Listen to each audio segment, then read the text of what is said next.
Pria berinisial KBP, warga Kecamatan Jembrana, Kabupaten Jembrana, tega melakukan ruda paksa terhadap adik iparnya yang kini berusia 16 tahun.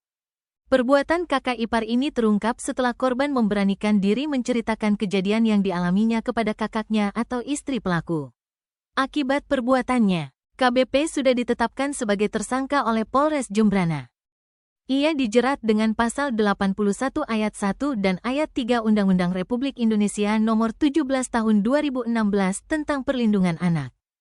Endang mengungkapkan bahwa berdasarkan hasil penyidikan terungkap tindakan bejat pelaku dilakukan berkali-kali sejak tahun 2021 hingga 2024. Gadis ini mulai menjadi korban kekerasan seksual sejak masih duduk di kelas 2 SMP. Pelaku pernah menyetubuhi korban di kebun milik tersangka, rumah tersangka saat korban menginap dan sebuah gudang kayu di Kecamatan Jembrana.